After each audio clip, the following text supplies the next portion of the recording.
Hello friends, welcome to my YouTube channel competition world. जैसा कि बहुत सारे स्टूडेंट का सपना होता है पीएचडी करना, उसके बाद एक अच्छी जॉब पाना। पर यह भी सत्य है, पीएचडी करते करते लोग बहुत परेशान हो जाते हैं। बहुत नहीं, बहुत ज्यादा परेशान हो जाते हैं।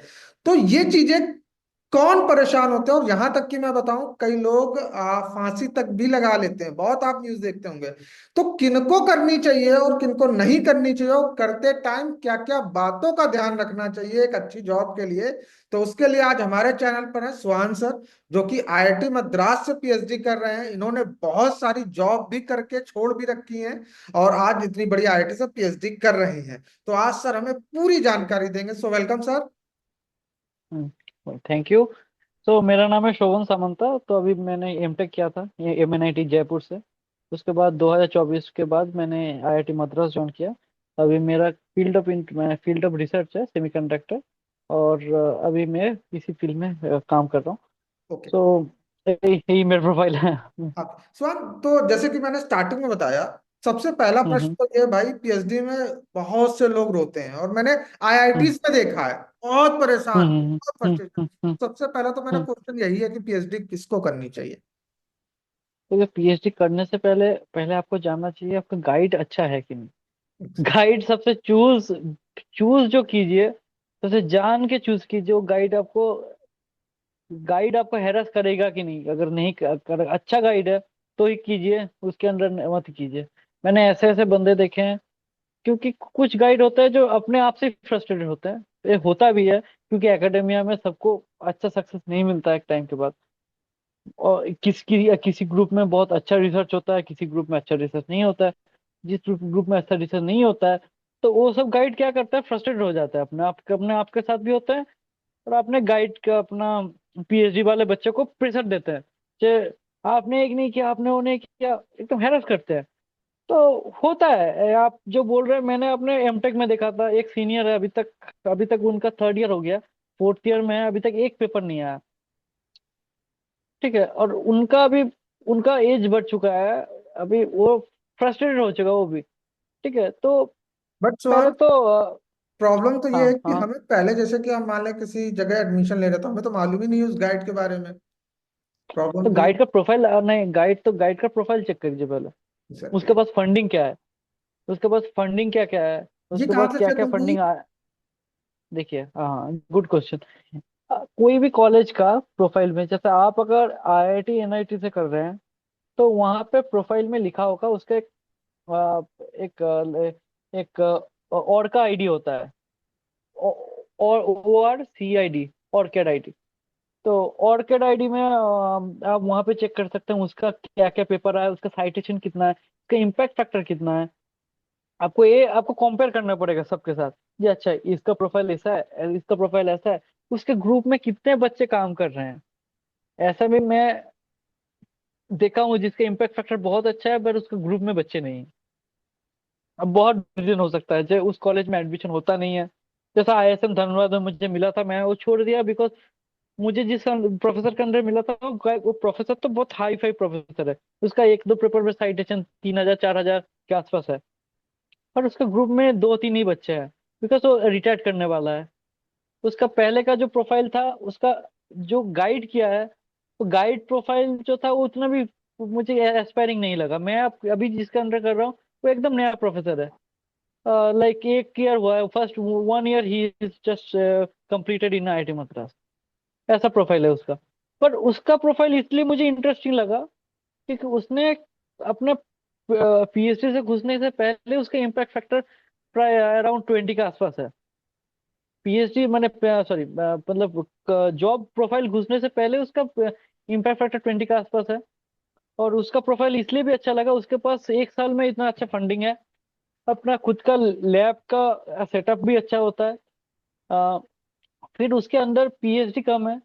एक चीज है, कोई भी न्यू प्रोफेसर जो आते हैं ना, उनके अंदर पीएचडी करने से एक चीज आपको एडवांटेज मिलता है, वो आपको टाइम देते हैं।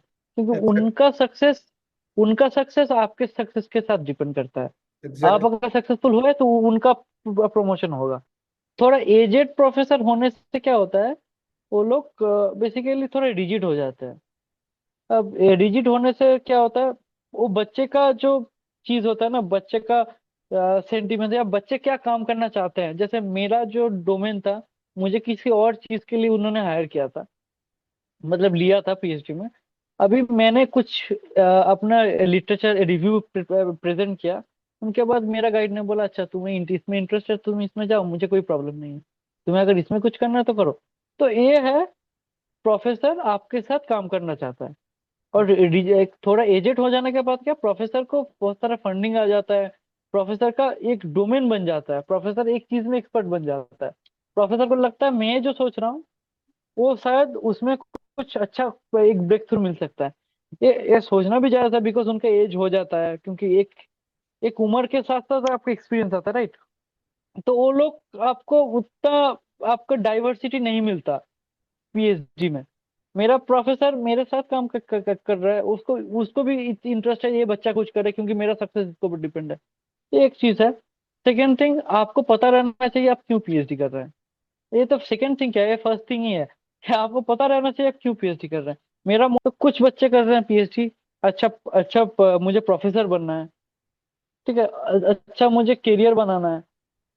उसका मान लीजिए वो फिजिक्स में बहुत अच्छा है, वो कहीं और जगह अच्छा है, एकेडमिया में बहुत अच्छा है, वो लोग पीएचडी करते हैं। तो पीएचडी करने का मोटिव होना चाहिए। Without motive PhD is useless.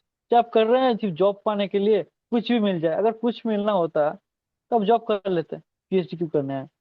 37,000 या फिर 42,000 जो भी मिलता है सरकार से, वो अभी मुझे लगता है विदाउट पर्पस बच्चे को देते हैं। बच्चा सोचता है यही तो मेरा 5 साल का ही मेहनत है, 5 साल ऐसे ही जी लेंगे। पर उसके बाद क्या, उसके बाद कैरियर एकदम जीरो है। आप कहीं से भी कीजिए, आईआईटी मद्रास हो कहीं से भी हो, पर आपको मोटिव अगर नहीं हो तो प्रॉब्लम है।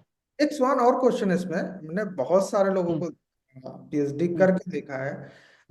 कभी कभी वो ऐसे सब्जेक्ट से पीएचडी कर लेते हैं जिसका नॉर्मली यूज नहीं है बाहर, और फिर उन्हें जॉब लेने हम्म। में प्रॉब्लम आती है। तो अब इसको आप। देखिए, देखिए कुछ कुछ सब्जेक्ट होते हैं जो बहुत नए होते हैं, जैसे फॉर एग्जांपल ओशनोग्राफी। ओशनोग्राफी ने बहुत कम लोगों ने नाम सुना होगा। गेट में अभी एक पेपर भी है ओशनोग्राफी के ऊपर। मेरा मेरा खुद का मामा कर रहा है, ठीक है, वो पोलैंड से कर रहा है। अब ओशनोग्राफी में काम है, उसका साइटेशन कम आते हैं, इम्पैक्ट फैक्टर कम बनते हैं, बिकॉज वो नया टॉपिक है। पर इसका मतलब ये नहीं उसमें जॉब नहीं है, कहीं ना कहीं तो जॉब है, पर उसका जॉब डोमेन बहुत रेस्ट्रिक्टेड है। इसका मतलब ये नहीं है कि उसमें जॉब नहीं है। Like for example additive manufacturing, या फिर माइक्रो स्ट्रक्चर। अब माइक्रो स्ट्रक्चर में आप मेरा यहाँ यहाँ पे प्रोफेसर है, तो माइक्रो स्ट्रक्चर में रिसर्च कर रहे हैं। तो उनका प्रोफाइल अगर देखे तो उतना एक्सप्लोर नहीं हुआ, क्योंकि माइक्रो स्ट्रक्चर एक्सप्लोर तभी हो सकता है जब इंडस्ट्री में उसका यूज हो। कुछ डोमेन ऐसे होते हैं जो एकेडेमिया में एक्सप्लोर हुआ है, अभी तक उसका इंडस्ट्रीज नहीं बना है, इसलिए वो सब प्रोफाइल अभी तक जॉब मिलना टफ होता है। इसका मतलब ये नहीं जिसमें जॉब नहीं है, ये भी हो सकता है उसमें 5 साल बाद 6 साल बाद जॉब आए। हाँ, ये हो सकता है आप टाइम से पहले कर लिए हैं, होता है किसी किसी के साथ। फॉर एग्जाम्पल है, अभी एडिटिव मैन्युफैक्चरिंग एक फ्यूचर है। एडिटिव मैन्युफैक्चरिंग से अभी घर भी बन रहा है, या फिर आईआईटी मद्रास में आपको पता होगा एक घर है, एक और एक घर ही पूरा बनाया है पूरा 3D प्रिंटिंग से, क्या एडिटिव मैन्युफैक्चरिंग। अभी अभी छोटे छोटे जो पार्ट्स होते हैं अभी एडिटिव मैन्युफैक्चरिंग से बन रहे हैं। Even even metal casting is a big thing for now. तो 2 दिन बाद ऐसा होगा जब एडिटिव मैन्युफैक्चरिंग में मेटल्स भी बनाए जाएंगे, 3D प्रिंटिंग में मेटल्स बन रहे हैं। हो सकता है इफ दैट्स द फ्यूचर। अभी सिरामिक बन रहा है, जो कोई ने किसी ने सोचा भी नहीं था सिरामिक बन सकता है ऐसे। अभी सिरामिक भी बन रहा है, तो मेटल्स भी क्या चीज़ है, हो सकता है एक टाइम के बाद हो जाए। तो कोई कोई टॉपिक होता है एकेडमिया में बहुत एक्सप्लोर हुआ है, या फिर नया नया एक्सप्लोर हो रहा है, जिसका इंडस्ट्रीज बना नहीं है। तब तब क्या कोशिश कीजिए उसी उस फील्ड में, क्या कोई ब्रेक थ्रू कर सकता हूँ मैं, कोई स्टार्टअप बना के। ऐसे बहुत सारे लोग हैं, जैसे यहाँ का एक एलुमनाई है, तो उनका नाम है केसी। तो उन्होंने अभी यहाँ पे डोनेट किया, उनका भी जो डोमेन था उन्होंने एरोस्पेस में किया था। फिर उन्होंने इंजेक्शन मोल्डिंग के ऊपर काम किया था, तो इंजेक्शन मोल्डिंग तब के लिए बहुत नया था जब उन्होंने किया था।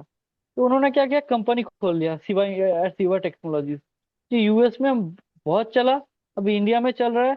मेटल इंजेक्शन मोल्डिंग इंडिया में सबसे बड़ा कंपनी उनका ही है। MIM अभी सबसे बड़ा कंपनी है। उन्होंने सोच सकते हैं, एक कंपनी जो 1,000 करोड़ का सिर्फ वैल्यू में रेवेन्यू अर्न करते हैं हर साल, हर साल 1,000 करोड़ का रेवेन्यू अर्न करते हैं, तो कंपनी कितना बड़ा होगा। तो अभी अगर वो सोचते हैं मैं टाइम से पहले कर चुका हूँ, मेरा PhD तो बेकार हो गया, अगर ये सोचे, वो तो उनसे PhD नहीं किया, उन्होंने मास्टर्स किया था, मेरा मास्टर्स तो बेकार हो गया, मैं क्या करूं। उन्होंने ऐसा नहीं सोचा, उन्होंने क्या किया, उसको ले जाके डोमेन बना दिया। ये भी होता है, कोई कोई ऐसे भी लोग हैं जो टाइम से पहले कुछ ऐसा सब्जेक्ट में PhD करते हैं जिनके ऊपर एक बिजनेस बना जा सकता है, बिजनेस बना लेते हैं। तो PhD इज ए एक्सप्लोरेशन, आप एक्सप्लोर कर रहे हैं। ये मत सोचिए कि आप जिस सब्जेक्ट में PhD कर रहे हैं वो सब्जेक्ट अभी तक डोमेन में है ही नहीं, मार्केट में है ही नहीं, ऐसा सब्जेक्ट है। ठीक है, अब कुछ सब्जेक्ट ऐसे भी होते हैं बहुत एक्सप्लोर हो चुका है, उसमें भी आप क्या करते हैं, या फिर पुराना टॉपिक, जैसे ऐसे ऐसे टॉपिक होते हैं, for example string theory. String theory physics में आपने सुना ही होगा, स्ट्रिंग थ्योरी। तो वो सब्जेक्ट अभी तक उतना मार्केट में हिट नहीं किया है, और इतना मार्केट में इतना हाइप नहीं बना है, और बहुत कम लोग को ही पता है स्ट्रिंग थ्योरी होता क्या है। स्ट्रिंग थ्योरी अपने आप में एक बड़ा बड़ा चीज है, हाइप है अपने आप में ही बहुत बड़ा चीज है। तो ये सब में कोई कोई PhD कर रहा है, तो वो क्या PhD बेकार कर रहा है ना, ऐसा नहीं है।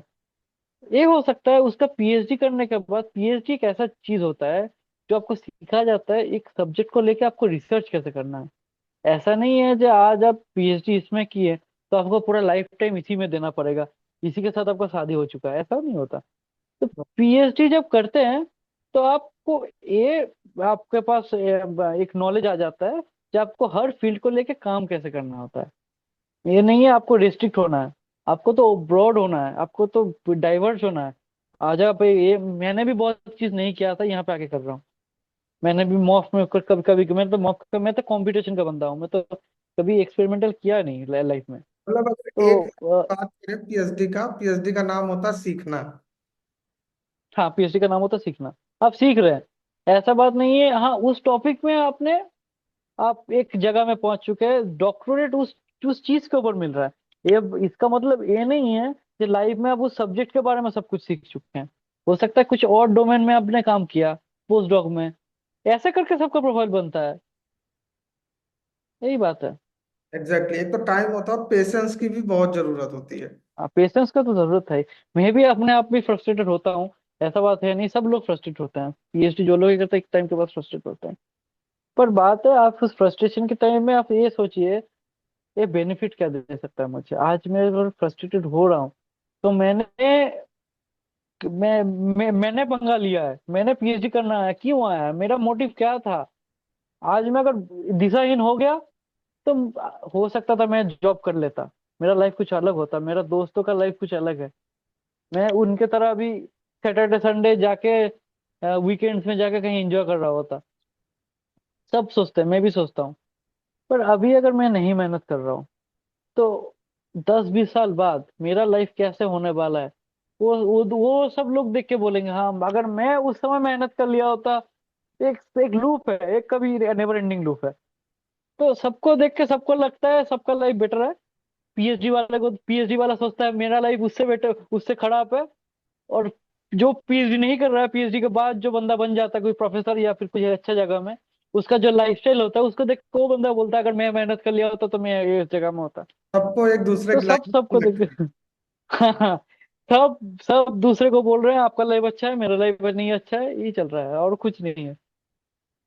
तो बहुत अच्छी जानकारी दी। मतलब ये बहुत अच्छी सुभान सर ने बात करी कि एक जो मतलब बहुत बड़ी समस्या फ्रस्ट्रेशन में, पीएचडी में अगर आपको फ्रस्ट्रेशन है तो उस टाइम आप ये सोचिए कि आपने पीएचडी क्यों की थी और उसके बेनिफिट सोचिए, या एक पेपर में भी लगा के रखिए और उसको देखिए। तो उस फ्रस्ट्रेशन से बहुत, क्योंकि ये बहुत भारी समस्या है, बहुत लोगों को मैंने फांसी लगाते हुए देखा है। और इतनी भयंकर फ्रस्ट्रेशन, क्योंकि पीएचडी करते करते आधी लाइफ आपकी जा रही होती है। मतलब सबसे बड़ी जो चीज है, जो दो चीजें हम्म। सर ने बताई, कि एक तो सबसे पहले आपका मोटिवेशन क्लियर होना चाहिए, और दूसरा आप गाइड को बहुत ध्यान से चुने तो आपकी पीएचडी बहुत आसानी से हो सकती है। तो ये एक कुछ पॉजिटिव पॉइंट्स भी थे और निगेटिव पॉइंट्स थे। निगेटिव पॉइंट्स नहीं बोल सकते, निगेटिव पॉइंट्स हम खुद बना लेते हैं। यस हाँ। निगेटिव नहीं बोल सकते, यानी कि पीएचडी ठीक है, अच्छी है, बट जिसका मोटिवेशन हो, जिसका वो टारगेट हो, वही उस पीएचडी को हाँ। करे। सो हम्म। बहुत अच्छी जानकारी सुहान सर ने दी। बहुत बहुत धन्यवाद सर।